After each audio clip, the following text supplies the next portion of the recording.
వేడుకలకి ఇచ్చేసిన ప్రతి ఒక్కరికి, స్టూడెంట్స్ కి, టీచర్స్ కి, జడ్పీటీసీ గారికి, పత్రికా విలేకరులకి, ఎండిఓ గారికి, మండల పరిషత్ కార్యదర్శి, ఎన్ఆర్జీ స్టూడెంట్స్ ప్రతి ఒక్కరికి పేరు పేరున స్వాతంత్ర దినోత్సవ శుభాకాంక్షలు తెలుపుకుంటూ, ఎంతో మంది స్వాతంత్ర సమర యోధుల త్యాగ ఫలితమే ఈ స్వాతంత్రం కాబట్టి వారి యొక్క త్యాగాలను స్మరించుకుంటూ వారి అడుగుజాడలో మనం అందరం నడవాలని, కుల మతాలకు అతీతంగా పెరగాలని, ప్రతి ఒక్కరు వారి ఆశయాలను చేకూర్చుకోవాలని కోరుకుంటూ మరి ఒకసారి ప్రతి ఒక్కరికి happy independence day. Thank you.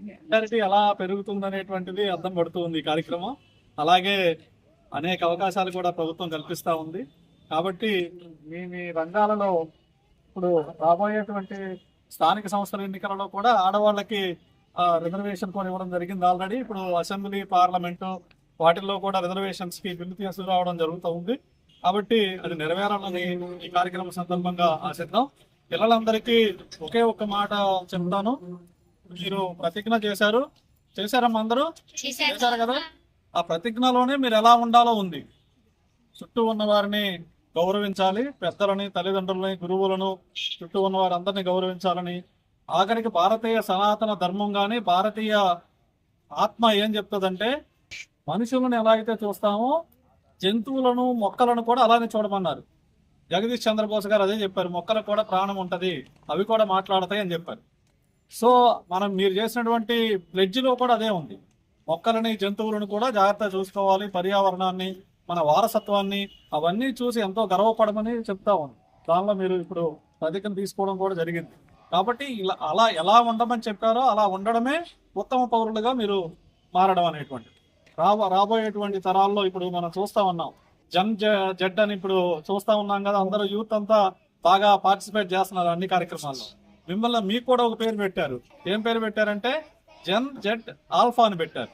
అంటే రాబోయేటువంటి తరం, రాబోయేటువంటి యువత అనేటువంటి పేరు పెట్టారు. కాబట్టి సమస్యల పట్ల అంటే మీకు భారతదేశ యువత అనేటువంటి పేరు పెట్టారు. కాబట్టి సమస్యల పట్ల అంటే మీకు భారతదేశ సమస్యల గురించి పెద్దగా ఆలోచించక్కర్లేదు. మీ దగ్గర ఉన్నటువంటి మీ ఇంటి పక్కన ఎవరన్నా, మీ ఇంట్లోనో మీ చుట్టుపక్కల ఎవరన్నా రోడ్డు బాగుండకపోతే, లేదు లైట్ ఎలగకపోతే ఒక ఎంపీపీ గారికి, మరి ఎండీఓ గారికి, మండల స్థాయి అధికారులకు నా యొక్క నమస్కారం తెలియజేస్తున్నాను. విద్యార్థులకు నా యొక్క ఆశీస్సులు తెలియజేస్తున్నాను. ఈరోజు మనం అందరం కూడా ఇక్కడ స్వేచ్ఛగా మరి గాలి పీల్చుకుంటున్నామంటే ఎంతోమంది త్యాగ ఫలితమే మనం ఇక్కడ ఉన్నాము. ఎంతోమంది దేశభక్తులు స్వతంత్రం సంపాదించారు. మనకు 1947 ఆగస్టు 15వ తారీఖున మనకి స్వతంత్రం వచ్చింది. స్వతంత్రం రాకముందు మన భారతదేశాన్ని 200 సంవత్సరాలు బ్రిటిష్ వారు పరిపాలించారు.